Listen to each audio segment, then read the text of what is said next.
ভিয়েতনামের বিপক্ষে প্রীতি ম্যাচ সামনে রেখে শেষ মুহূর্তে নিজেদের ঝালিয়ে নিচ্ছেন জাতীয় দলের ফুটবলাররা। দেশের মাটিতে ৩ দিনের প্রস্তুতি পর্ব শেষে ভিয়েতনামের আবহাওয়ার সঙ্গে মানিয়ে নিতে কিছুটা আগেই দেশ ছাড়ে জামাল ভুঁইয়ার দল। এবারের প্রস্তুতি শুরু থেকেই দলের সঙ্গে ছিলেন প্রবাসী ফুটবলার সমিত সোম, জায়ান আহমেদ ও ফাহমিদুল ইসলাম। এতে বোঝাপড়া বেড়েছে দলের সঙ্গে সবার। ভিয়েতনামের শুরু থেকেই দলের সঙ্গে যোগ দেওয়ার কথা থাকলেও লেস্টার সিটি ম্যাচের কারণে দুদিন পিছিয়ে যায় হামজা চৌধুরীর দলে যোগ দেওয়ার সময়। র্যাঙ্কিংয়ে বাংলাদেশ থেকে ৭৮ ধাপ এগিয়ে ভিয়েতনাম, তাই তাদের বিপক্ষে কঠিন চ্যালেঞ্জ নিতে হবে রেড গ্রিনদের। এ ম্যাচে মাঠে নামার আগে ক্লাবগুলোতে কেমন ছিল ফুটবলারদের পারফরমেন্স, আর কার উপর থাকবে ম্যাচের স্পটলাইট?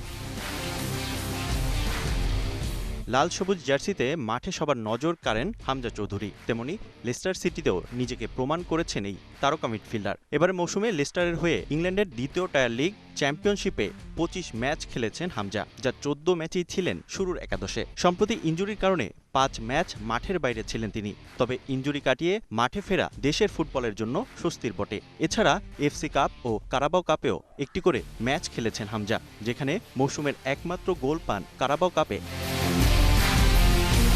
চলতি মৌসুমে ইতালির চতুর্থ টায়ারে পর্যাপ্ত সুযোগ মেলেনি ফাহমিদুল ইসলামের। ২০ ম্যাচ মাঠে নামলেও শুরুর একাদশে ছিলেন মাত্র ৬০টিতে, আর এক ম্যাচে কার্ড নিষেধাজ্ঞায় মাঠের বাইরে থাকতে হয়েছে এই মিডফিল্ডারকে। এদিকে দেশীয় ফুটবলারদের মধ্যে ঘরোয়া লিগে বেশ ছন্দে ছিলেন ফয়সাল আহমেদ ফাহিম। কিংসের এই ফুটবলার ৯ ম্যাচে গোল পেয়েছেন ৫টি, আর অ্যাসিস্ট রয়েছে ৩টিতে। তাই ভিয়েতনামের বিপক্ষে হেড কোচের গুড বুকের বিবেচনায় থাকবেন ফাহিম।